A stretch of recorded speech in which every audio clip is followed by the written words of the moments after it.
this lecture.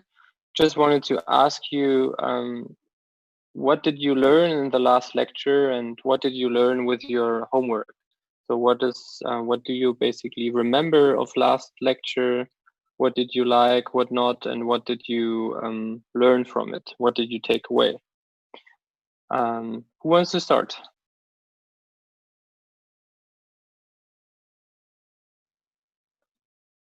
All right, so I'm nominating Chia Wei, please. What did you learn? What did you like about last lecture?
Yeah, okay. Thank you. So to answer your question about the problem idea or business idea, it does not have to be something you can solve now or yourself. It can be also something imaginary. So something you just feel there is a problem, but you don't have the solution yet. So it's just an idea. So it does not have to be something you personally can work on now. It's just um, you should come up with an idea and identify basically a problem in the world. But it's not like that you have to start solving this problem by tomorrow. You know? Okay. All right. We got hi Chen. All right. So one more missing. And Chen, for your information, we just started with a reflection and repetition of last lecture. Xiao, do you want to continue? What did you learn last time? How were the homeworks for you?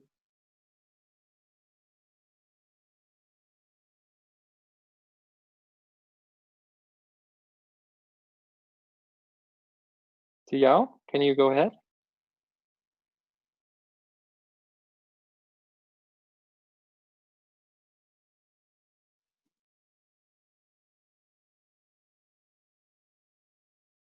I cannot hear you. Can you guys hear Xiao? I'm afraid she got some internet problems. Okay. But there's something in her microphone, but I cannot hear you. Sorry.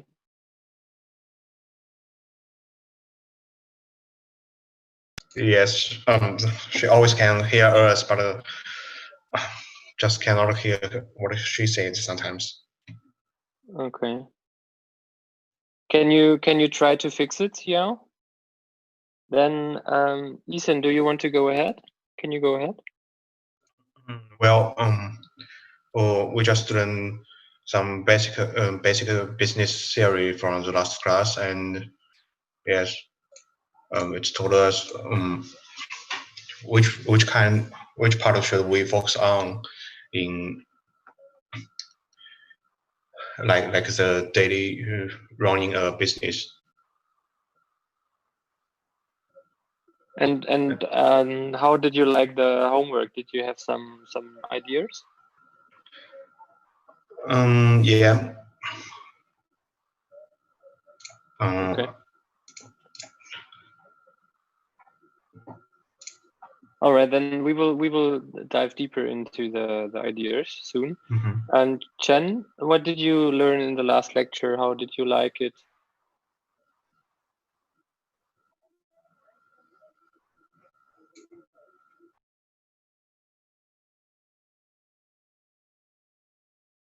Chen, can you go ahead?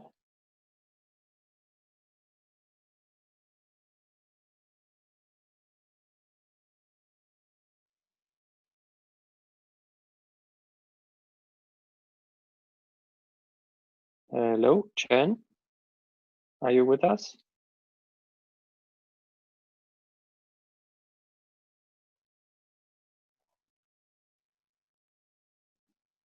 Can you talk and speak up and ask what did you learn in the last lecture and how did you like the homework?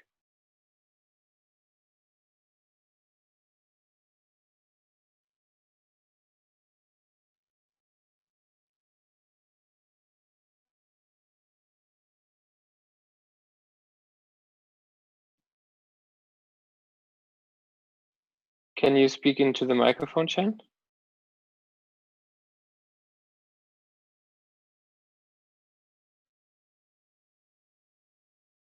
Hello.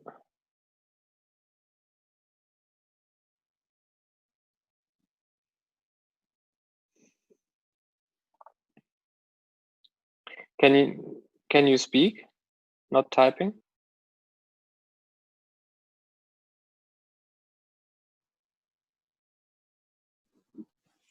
Okay. Thank you.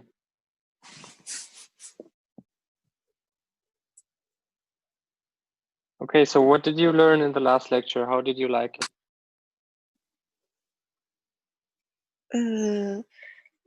From last class, the problem I prepare is how to help the new energy car entering the marketing, and the solution, the possible solution I found is from three parts. One is to increase the amount of the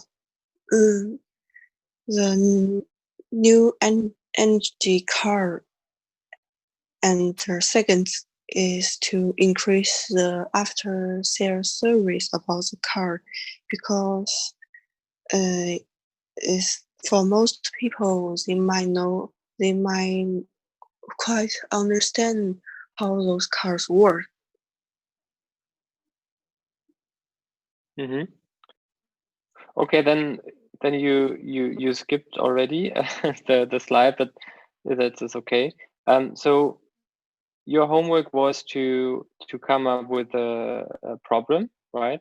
So Yes. the homework was describe the problem in 3 sentences, and then the possible solution also in 3 sentences, and why you can solve this problem.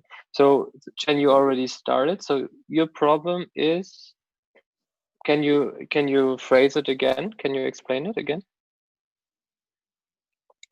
Okay, my problem is nowadays, because of the very traditional field is limited.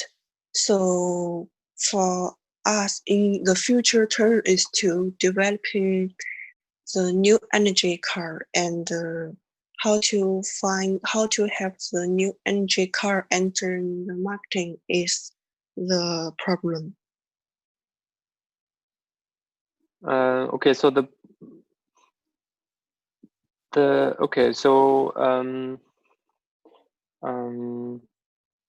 it's like the problem cannot be how to, but can you phrase it in one sentence? For example, so basically you want to say the problem is that electrical engined car. So what is exactly the problem of entering the market of those cars? Is it because there are not so many engine fuel station, electrical fuel station, or that the car is so expensive, or that people don't like electrical engines? So what is exactly the problem? Why those cars are having a hard time to enter the market? I think because for both the reason. For one, first is the car. Not every people know where about this car, and maybe for some family they cannot afford the new energy car, and also for the car itself, maybe it should improve some technology.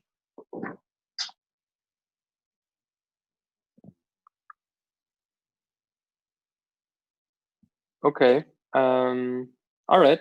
Then let's continue. Let's the other present their ideas, and we will come back to the problems anyways later.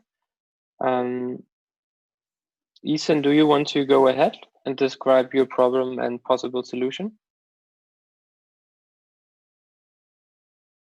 Well, I found another problem because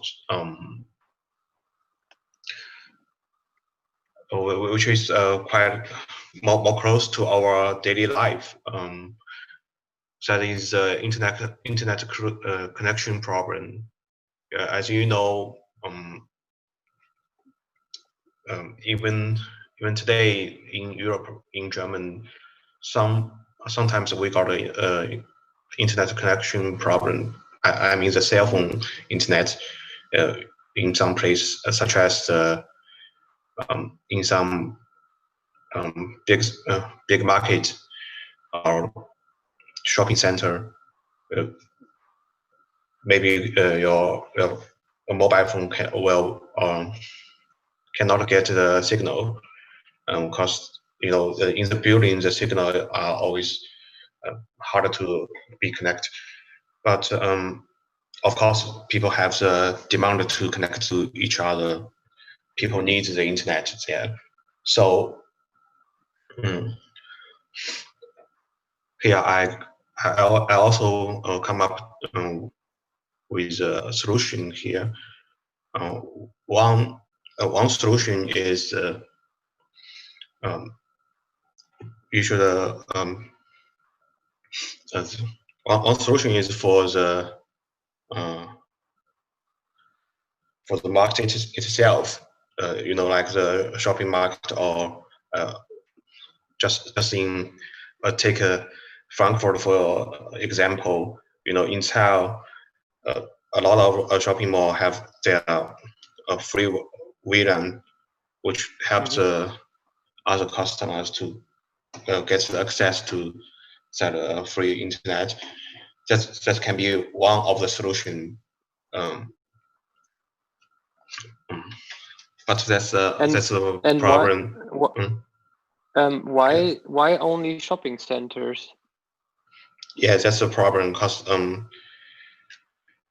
at first in this shopping center you got a lot of customers, so maybe I believe the radio tower is overloaded, so a lot of customers cannot get the signal in time at the same time.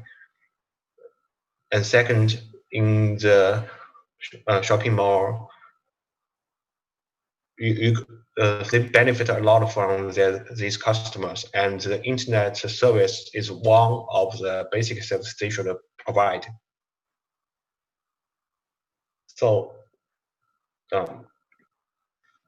and they also have the access to set something like a small signal tower or free VLAN machine there.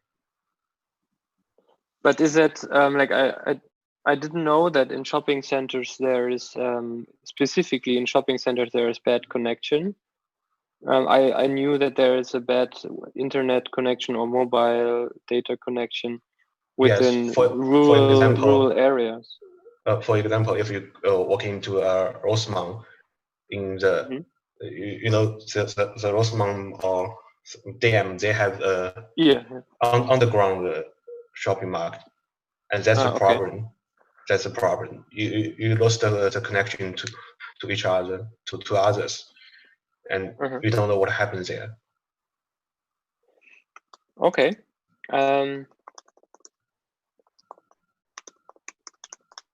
And also, would you also agree that in rural areas, so like outside of big cities, in like very small cities, there's also often bad connection because there are just not enough signal. Yes. So here comes the second solution, which is you should connect. Maybe the government should talk to the service provider, such as O2 or Vodafone. Let them set more signal tower in the city, especially with the developer of the city. More people come to here, but the service are always the signal tower is just the old one as before. It doesn't match the situation now. So the government maybe should push these manufacturers to do more in the to provide the basic service.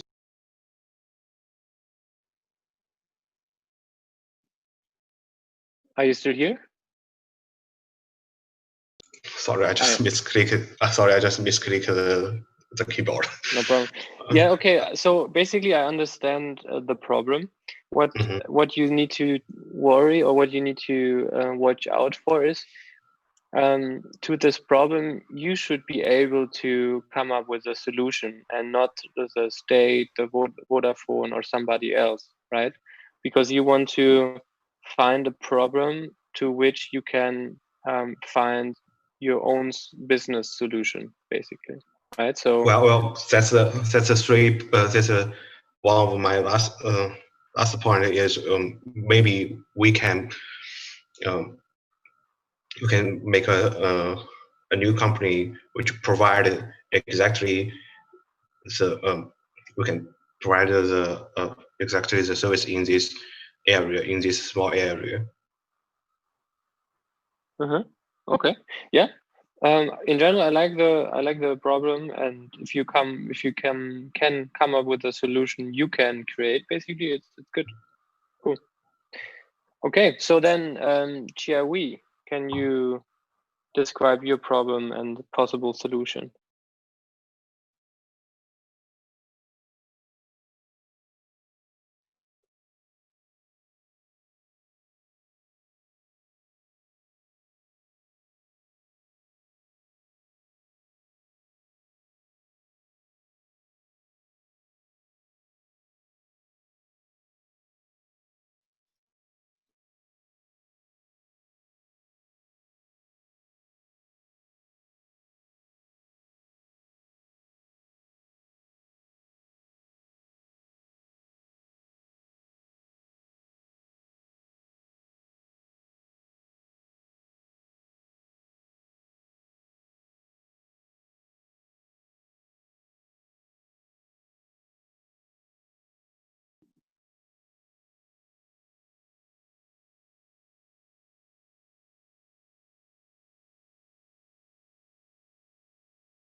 Okay. All right. So when I phrase it in my words, the problem for you as a student is that you have to study a lot. There's a lot of content to learn and to go through, and it's too much basically.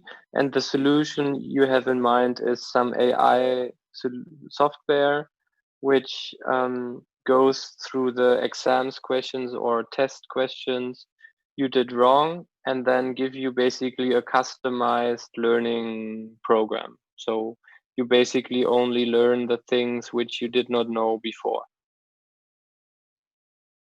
All right, cool. I like it. Thank you. And Xiao, did you fix your microphone yet?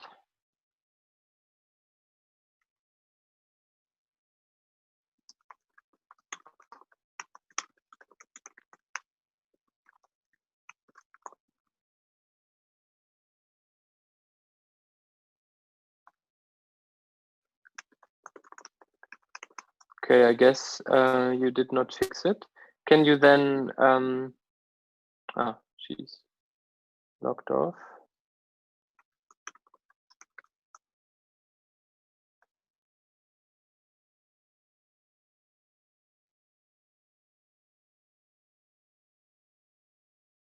Let's wait for her until she's back.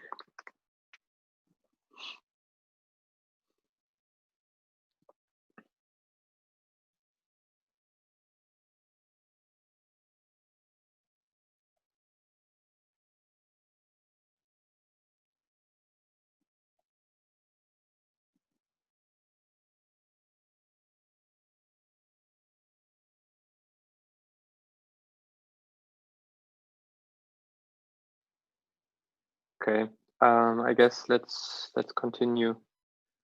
All right, so to sum it up, I posted your problems, and Chen, as you can see, in your case, I posted electric cars only as a formulation of the problem in the chat.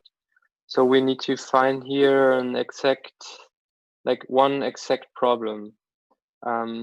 It's launching electric cars on the market. I think it's too broad.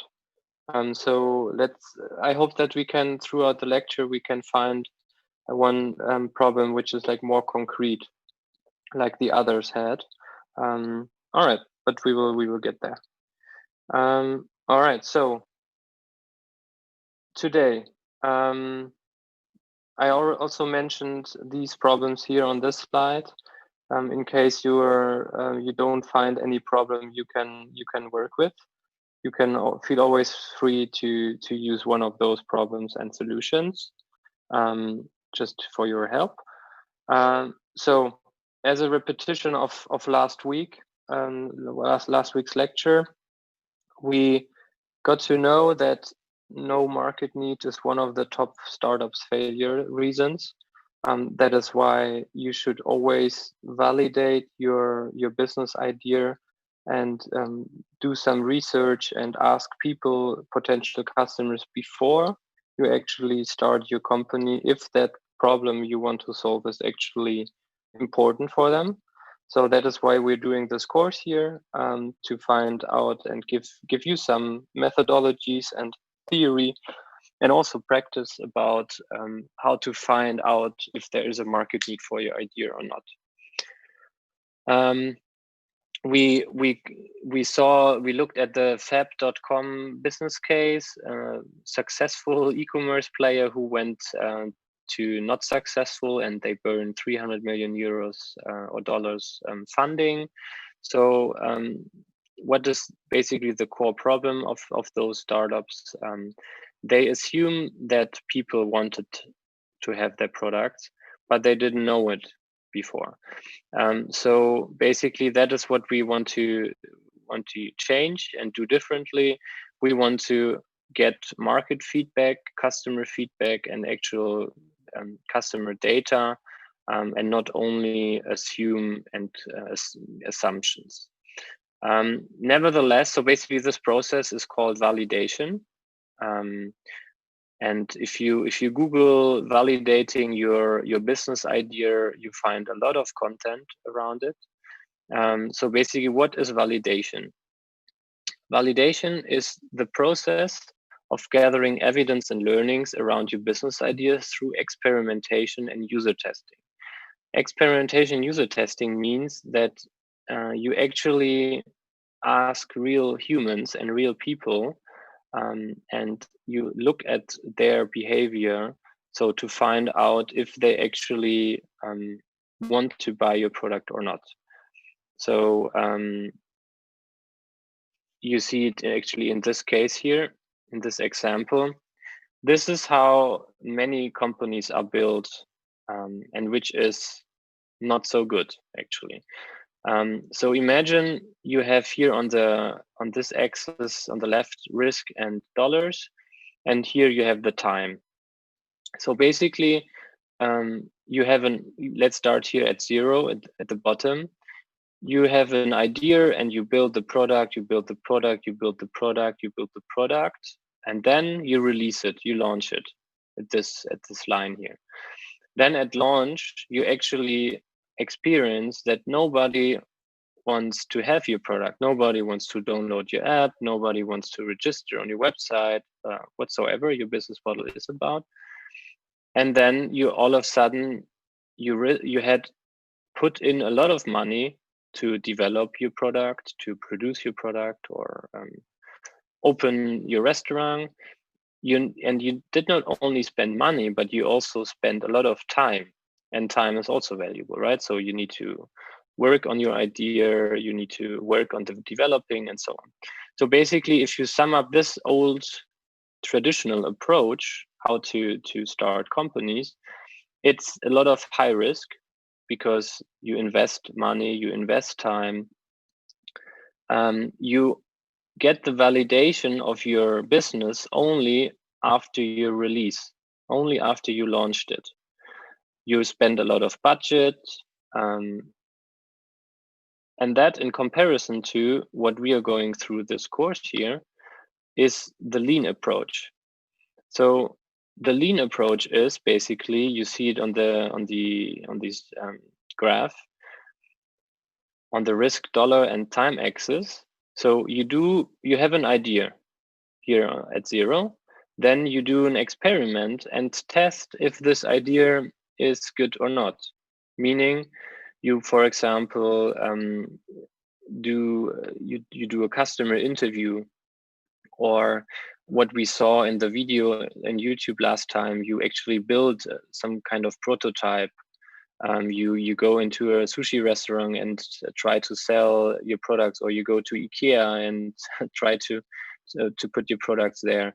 So this is an experiment. And then after this experiment is done, which is like not taking so much time, it does not cost so much money, you see, oh wow, this is actually a very, very good product. A lot of people want to buy it already before it actually exists. So then you can release it, and then your likelihood to be successful or to succeed with this business model or business idea is much higher. If in case you see, okay, this idea was not good, so nobody wants to have it actually, then you just start with a new experiment and you see, okay, maybe sushi is not good for this product. Maybe we can use some yogurt products or something, and then you do the experiment again. So with this approach, with this lean approach, basically the approach we are talking about today, it's low risk. You have the chance to multiple iterations, so you can change your product along the way, very flexible and spontaneously. You do not have to spend so much budget, and you do not spend so much valuable time. You only spend long time after you found out that it's a good idea. Can you follow? Do you understand those two slides? Yes. All right. Let me see how I can get the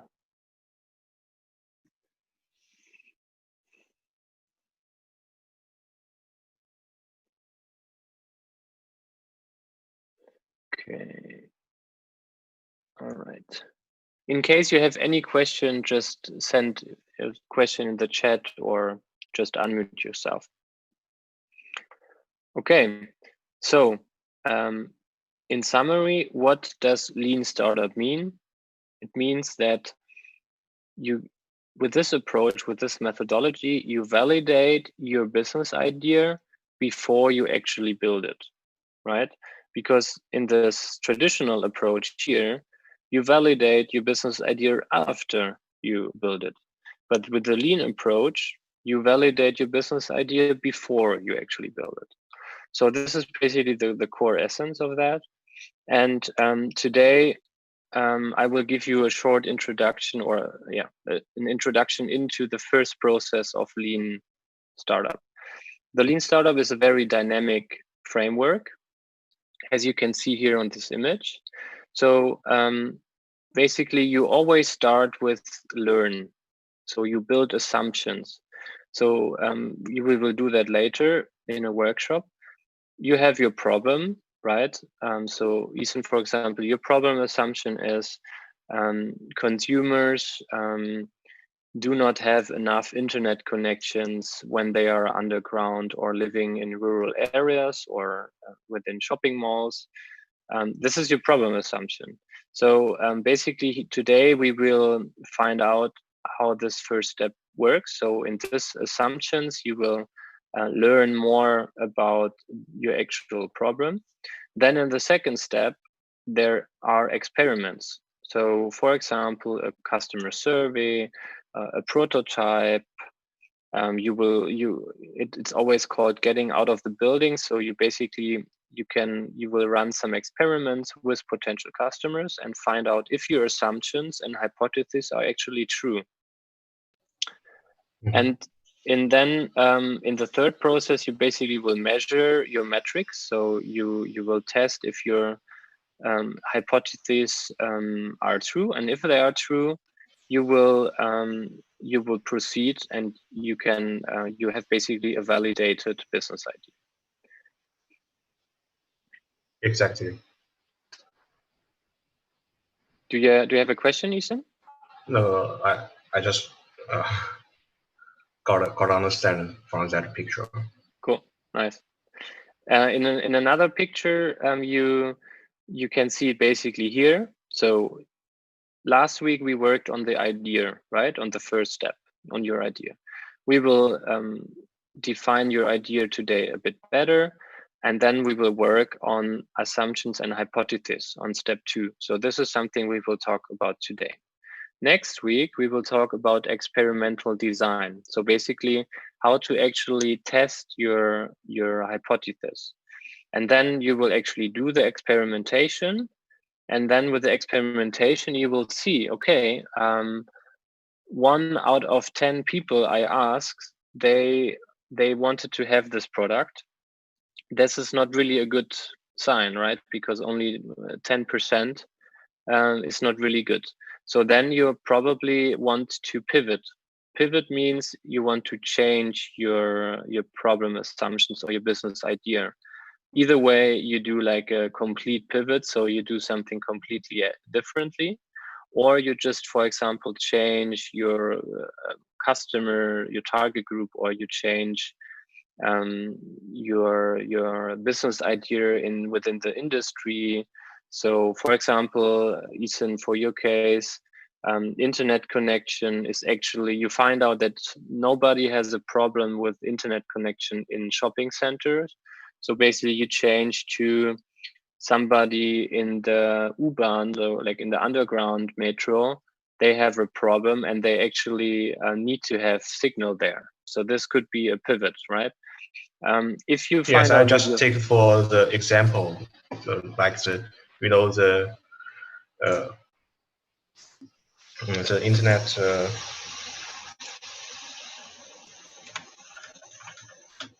the internet coverage in German is about 80%, right? Okay. And in the rest of this 20%, which is something like as you they talked in the metro or in the shopping mall. Mm-hmm. Yeah, that That's was about just an example how to, like, there can be a complete pivot, but there can be also just a small pivot. So just for explanation. Yeah, cool. And the other option is obviously if you, with your first experiment, you find out, hey, your business idea is really good already. So then you just continue and you do more experiments around the business idea. And then after some time, if you find out, okay, now I have enough data that I know that this business idea is a good next step, I will build the product and the solution. So basically, now for this first step, here are the requirements for the assumptions. So there are basically three very important requirements. They need to be testable. So yeah, you need to formulate your assumptions so that you can test them and you can find out if they are wrong or right. Secondly, yeah, they should have the potential of failing. So if your assumptions cannot fail, then this is not a good assumption because this is what you want to test. And third, they need to be specific. Because if you have a not specific and very broad assumption, and then you test this assumption, you will not really find out valuable information at the end. You will see that later. Okay, so basically the process of creating assumptions is, in the first step, write down the assumptions on which you base your business idea. The second step is prioritize them and start with the most critical assumption. What does that mean, most critical assumption? This means that if this assumption is wrong, your business idea will fail. So basically, I will describe that later more in concrete. But a critical assumption is always, if people do not want to pay for the solution, then you will not have a business, right? Because a business needs to make money out of that. So you most often start with finding out if consumers are willing to pay for the solution. And you start with this assumption because if this assumption already fails, and you may have many more assumptions, then you can already stop there. So that's why you write down a lot of assumptions, then you prioritize them accordingly. Okay, how important and how critical are they for your business? So, for example, assumption around your target group, meaning I will take your example again, Ethan. Sorry for that. If you, now Xiao is back.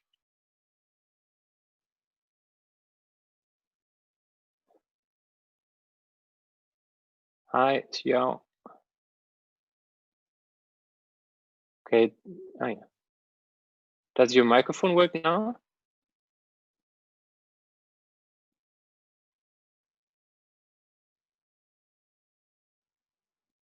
Okay.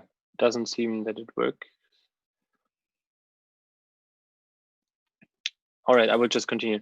So basically an assumption around your target audience, meaning I believe that 25 to 35-year-old consumers want to have internet connection within shopping malls.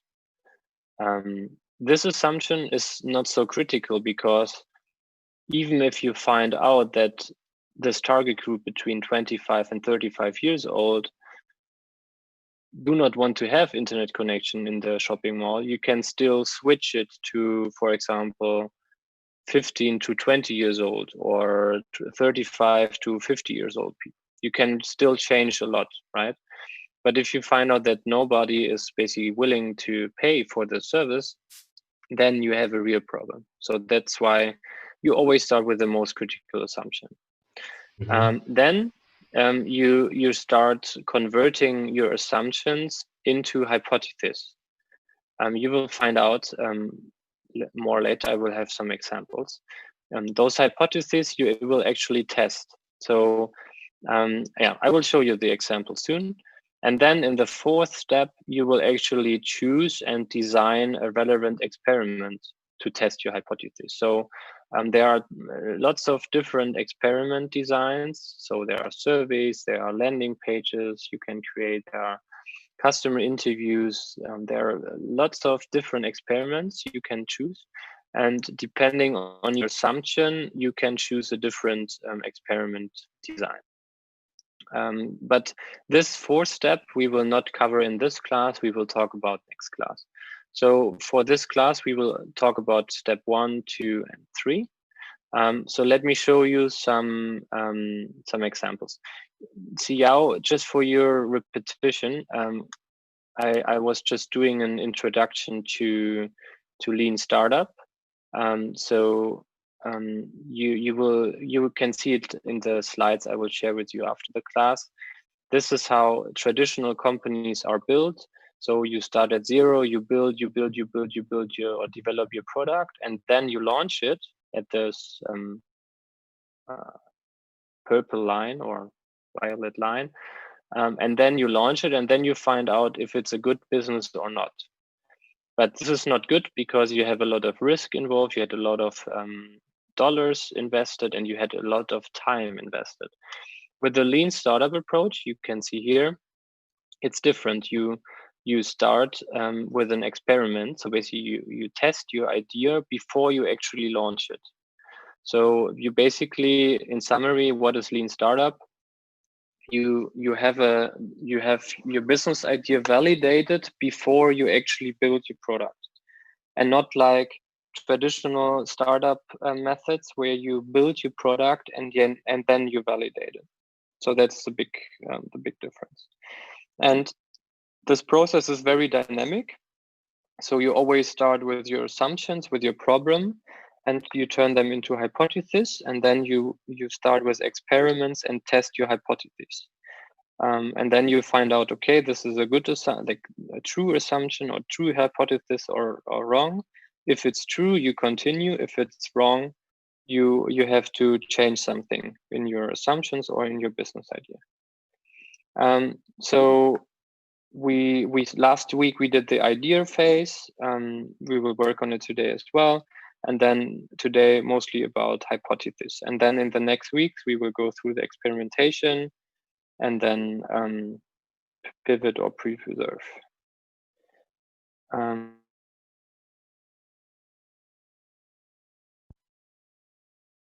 Okay, you just posted your problem. Thank you for that. I will read through it right after the slides. Okay.